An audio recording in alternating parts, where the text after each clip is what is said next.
I love that name.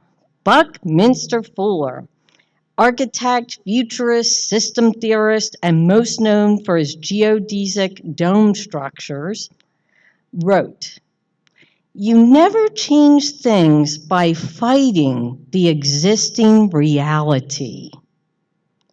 To change something, build a new model that makes the existing model obsolete." Ernest Holmes writes, "We cannot afford to hold personal animosities or enmities against the world or individual members of society. All such thoughts are outside the law. Love alone can beget love." Let's affirm together. I am a powerful catalyst of love within society. Yay! and um, and I'm not. Oh, Reverend. Oh, up next, our beautiful, radiant love presence, Reverend Kathleen.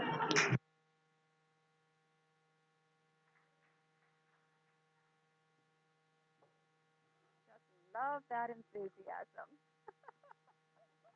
Thank you, Jenny. Thank you so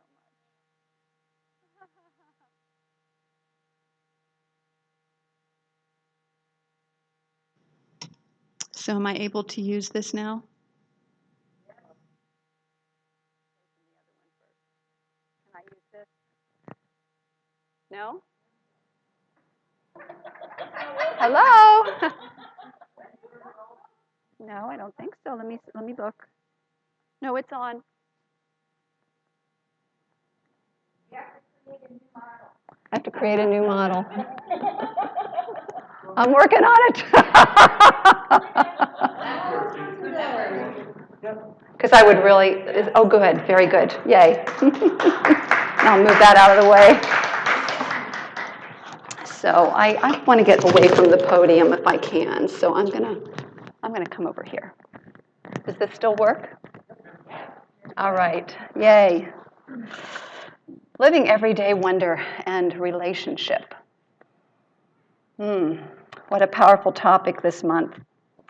So when we are aware that there is only one source, one life, one presence, and one power, then we are aware that everything is interconnected. Every relationship is spirit relating to spirit, right?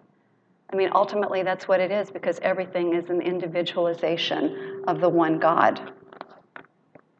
So this particular month, our focus is on engaged relationships and putting that spiritual practice, it's actually a spiritual practice, engaged relationship, into action, seeing each encounter with self, others, and all of nature as a holy encounter, spirit relating to spirit.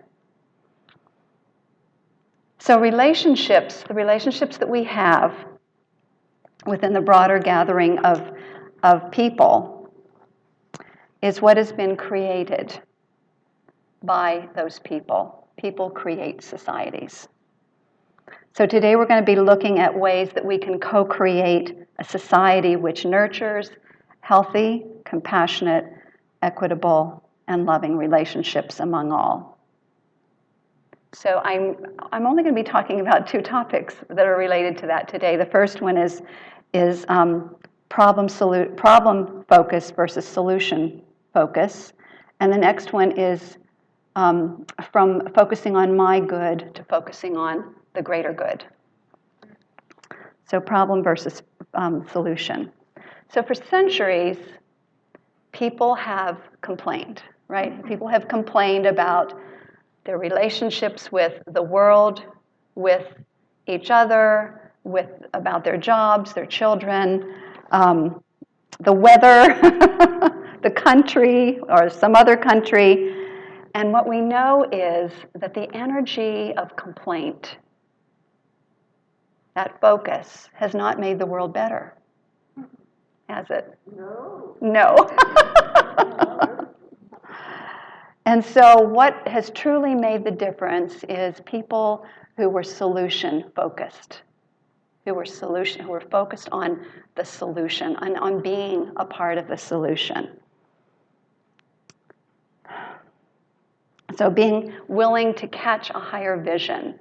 And today we're going to be talking about that vision being the united, beloved community. The united, beloved community.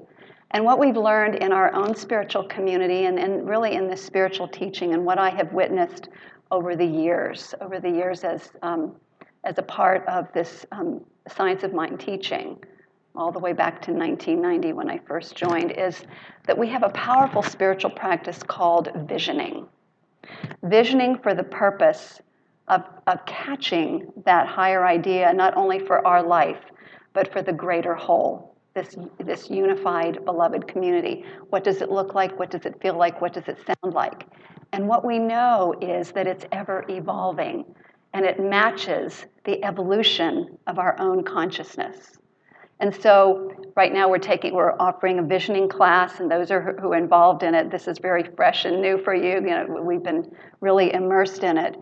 It's always about personal transformation because it is the consciousness, as I said before, the people create the laws, the people create the systems that become our experience of society. So as we evolve, as we unfold, as we grow in consciousness, as we take responsibility for our own growth, our society evolves. Everything about it evolves.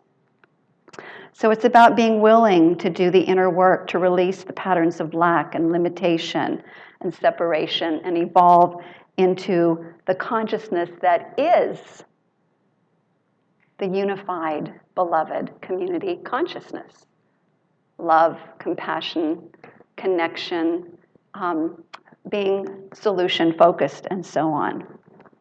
So first, we must be willing to release our complaints and our obsession with the ills of the world and society.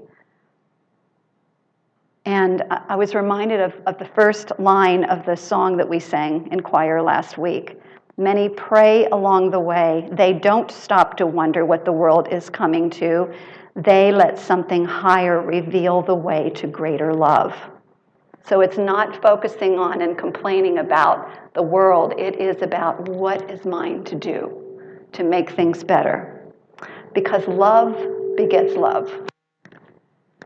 How about that? Love begets love. Okay. It's because I'm too close to that speaker? How about if I'm over here? No, it's not that? Okay.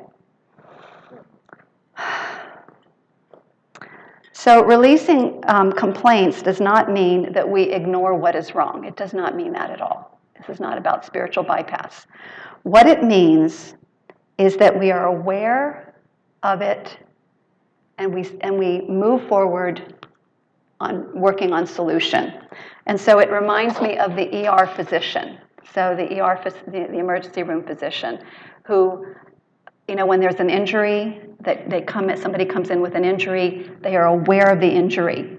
They don't ignore the injury. But instead they move into action to bring that patient back to a state of wellness and wholeness to the best of their ability. So that is, to me, that typifies what we do as practitioners of science of mind. And we all are practitioners, whether we're licensed or not. We use a tool called spiritual mind treatment. It's our form of prayer. It's an affirmative prayer.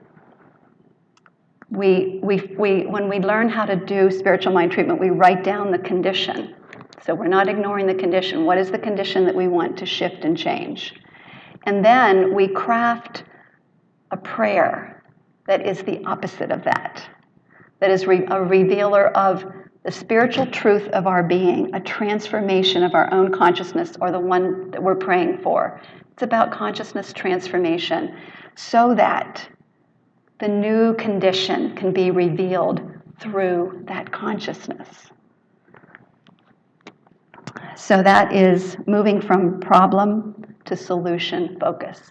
The next piece is from my good only to the greater good.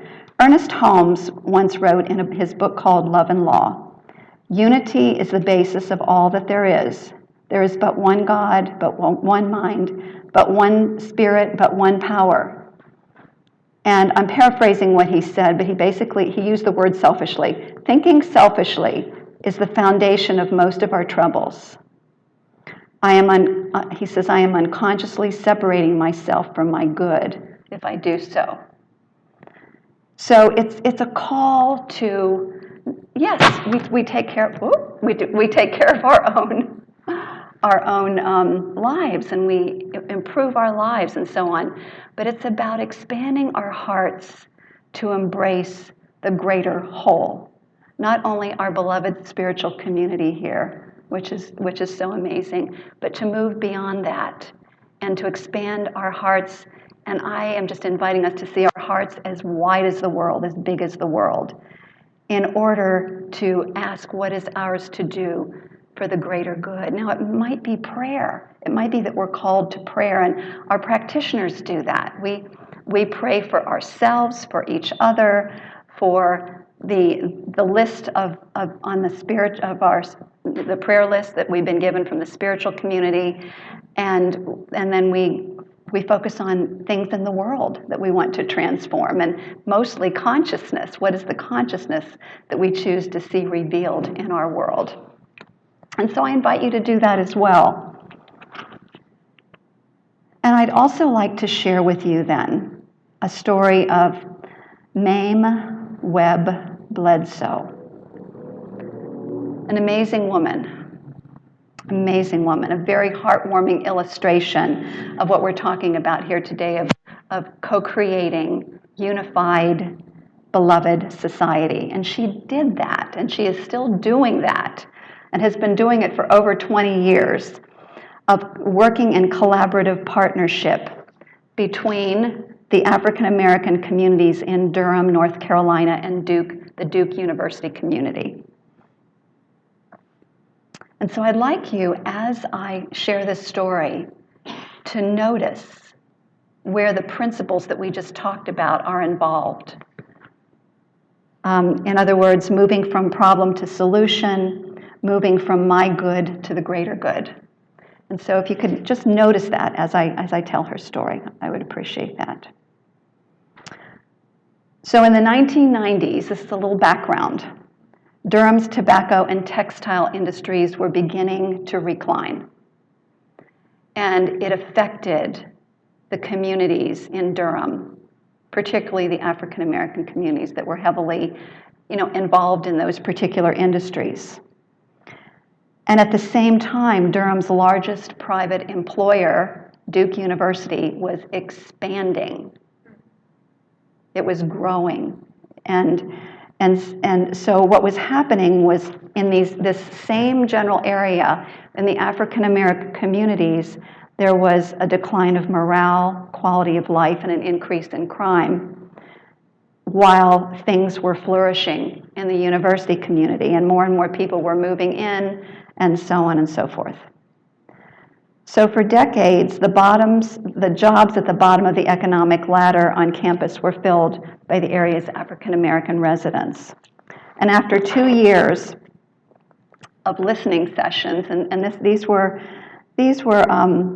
initiated by Duke, listening sessions with Durham neighbors, the Duke-Durham Neighborhood Partnership was formed in 1996.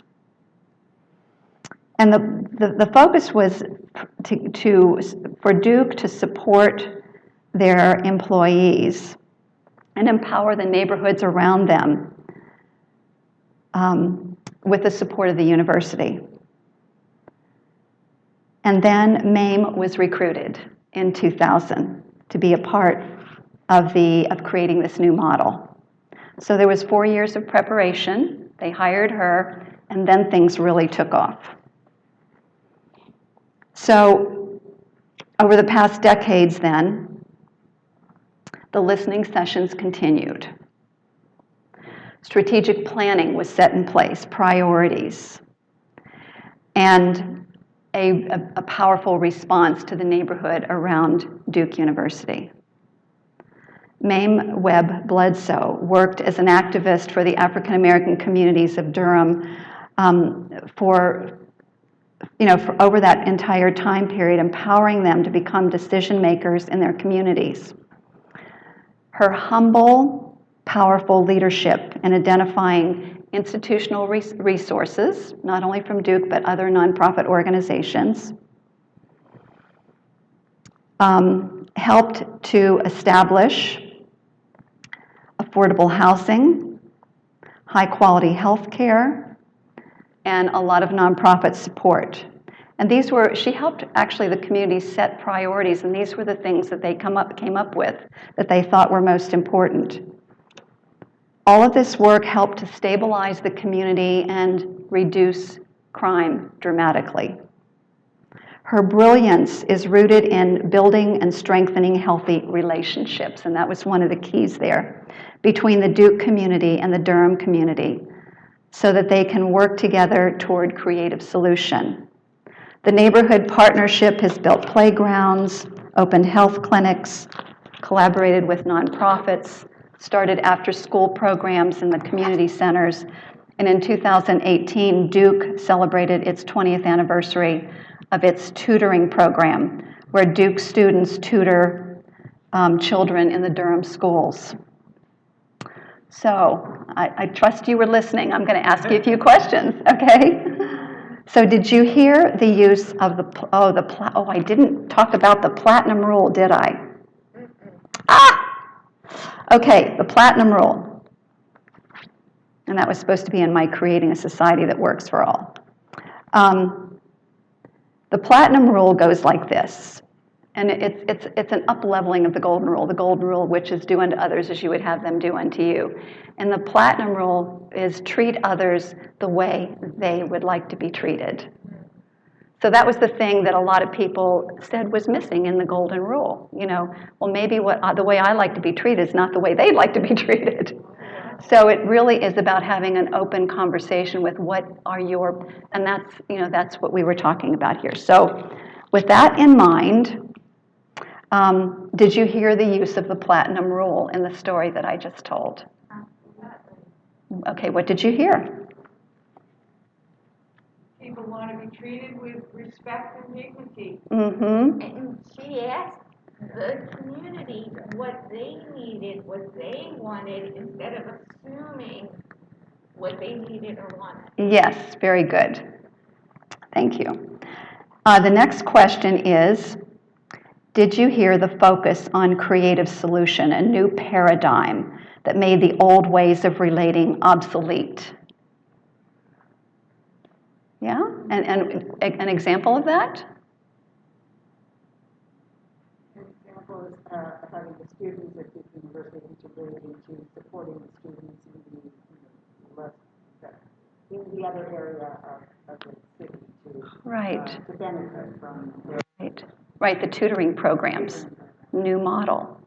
And the partnership between youth and the organization, the people that are losing their jobs. Right, the partnership between the Duke community and the surrounding community. And they became one community. There's a much longer article that will be in the next newsletter that you can read that has more details in it. But they opened, the doors were open for the community to come into the university, and there was a lot more connection and unification of everyone in the area.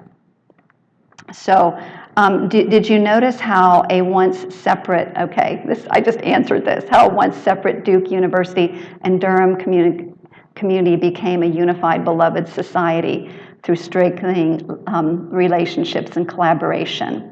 And, I think that's very evident, where individual interests evolved into interests in the greater good, the greater whole. So Mame facilitated that, and I also want to give credit to the Duke University staff, whoever they were, that also kicked this whole idea off in the beginning in 1996. There was truly a deep desire on the part of both parties to improve the quality of life. And so to me, it's just such a beautiful example of how society can be created. And I'm not going to say it'll happen instantaneously. This has been over a 20-year period where all of these things have unfolded. It takes commitment. It takes staying in solution. It takes building relationships on behalf of both parties. So the thing I would like you to do this week is to ask yourself, what can I do to be an ambassador of the unified, beloved society? What can I do? And in order to get that started, I'd like you to turn to somebody next to you. Let's everybody stretch, breathe.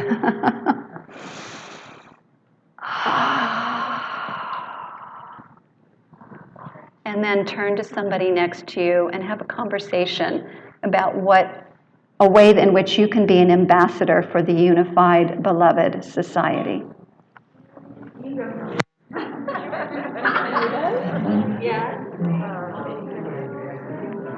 Many of you are doing amazing things already to co-create beloved society. And so to this, I just say namaste, my friends. Onward and upward. And so it is.